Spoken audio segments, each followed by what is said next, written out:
سے تو کھانے کے لیے آپ نے گھر میں کہلوایا. جی. فبعث إلى نسائه فقلن ما معنا إلا الماء نو گھر تھے، 9 گھر کے اندر سوائے پانی کے کچھ نہیں تھا. جی. فقال رسول الله صلى الله عليه وسلم من يضم أو يضيف هذا. ایک بات درمیان میں عرض کر دوں،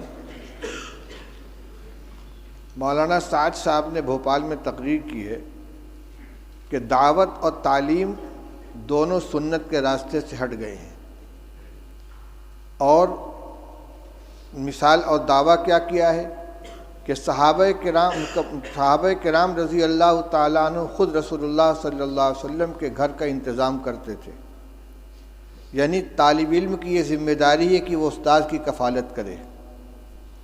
کہتے ہیں کہ صحابہ جنگل جاتے تھے، لکڑیاں کاٹ کے لاتے تھے، اس کو جلانے کے قابل بنا کر فروخت کرتے تھے، اور رسول اللہ صلی اللہ علیہ وسلم کے 9 گھروں کے اندر تازہ بکری کا گوشت روزانہ پہنچاتے تھے. یہ ہے یعنی بحیثیت استاذ کے کہ یہ شاگرد تھے اور استاذ کے گھر میں تازہ روزانہ بکری کا گوشت پہنچاتے تھے. اور ہم جو روایت پڑھ رہے ہیں اس میں کیا مل رہا ہے؟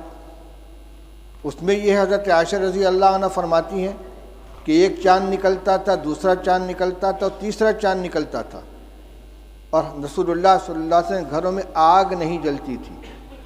اور یہاں آ رہا ہے کہ 9 گھروں میں حضور صلی اللہ علیہ وسلم نے آدمی بھیجا ہے، اور سب جگہ سے جواب کیا آ رہا ہے؟ ما معنا الا الماء، ہمارے پاس پانی کے علاوہ کچھ نہیں ہے. یہ کیا حدیث کی تحریف نہیں ہے؟ یہ ازواج مطہرات کے بارے میں جو بات کہی جا رہی ہے صحابہ کے بارے میں کہ روزانہ ان کے یہاں بکری کا تازہ گوشت صحابہ کرام پہنچاتے تھے، اور آج طلبہ کو کھانا مطبخ سے دیا جا رہا ہے اور اساتذہ کو تنخواہ دی جا رہی ہے، لہذا تعلیم سنت کے راستے سے ہٹ گئی ہے. یہ کیا مذاق ہو رہا ہے؟ یہ جتنے مدارس چل رہے ہیں، جتنے اکابر نے مدارس قائم کیے ہیں، تعلیم گاہوں کا انتظام کیا ہے، اصحاب صفہ نہیں تھے جن کے لیے صحابہ کرام رضی اللہ تعالیٰ عنہ لا کے خنگور کے خوشے لٹکا دیا کرتے تھے، اور انگور اور کھجور کے خوشے لٹکا دیا کرتے تھے، اور ان کو اسی سے کھانا دیا جاتا تھا. وہ روایت نہیں آئی کہ رسول اللہ صلی اللہ علیہ وسلم مہمانوں کو حوالے کرتے تھے کہ بھئی اتنے کو کون کھلائے گا، جس کے گھر میں 2 آدمی کا کھانا ہو تیسرے کو کھلائے، جس کے یہاں 4 وہ 5ویں کو کھلائے. صدیق اکبر اتنے آدمی کو لے کر گئے، فلاں اتنے آدمی کو لے کر گئے. اور حضور صلی اللہ علیہ وسلم کے ساتھ جو تعلق تھا صحابہ کرام کا، وہ صرف استادی و شاگردی کا تھا کہ اس کو اور صحابہ کرام رضی اللہ تعالیٰ عنہ خود پیٹ پر پتھر باندھتے تھے، رسول اللہ صلی اللہ علیہ وسلم بھی پیٹ پر پتھر باندھتے تھے، 2 باندھتے تھے. لہذا یہ کبھی اتفاق سے کوئی جزیہ پیش آ جائے اس کو دائمی معمول بنا کر پیش کرنا، یہ تحریف ہے کہ سنت کے راستے سے مدارس ہٹ گئے ہیں. نہ دعوت سنت کے راستے پر بچی، نہ تعلیم سنت کے راستے پر بچی ہے. کس قدر خطرناک چیز کا مطلب یہ کہ عوام کو یہ سمجھا دو کہ مدرسے جو ہے سنت کے خلاف چلے جا رہے ہیں، لہذا عوام کا رشتہ مدارس سے بھی کٹ جائے اور علماء سے بھی کٹ جائے. یہ انتہائی خطرناک رجحان ہے، جو اس کا مطلب یہ کہ سب کو باطل تنظیموں کے حوالے کر دیا جائے. ان کو نہ مدرسوں سے تعلق رہے گا عوام کا، نہ علماء سے تعلق رہے گا، پھر بھیڑیا آئے گا اچک کے لے جائے گا ان کو.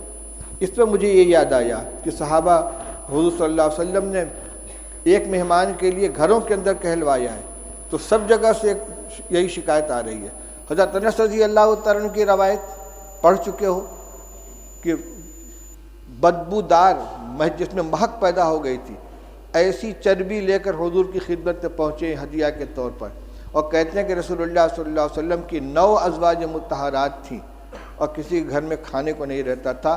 آپ نے وفات کے وقت 30 سا جو یہودی سے ادھار لیا ہے، اپنی ذرا اس کے پاس آپ نے رکھی ہے.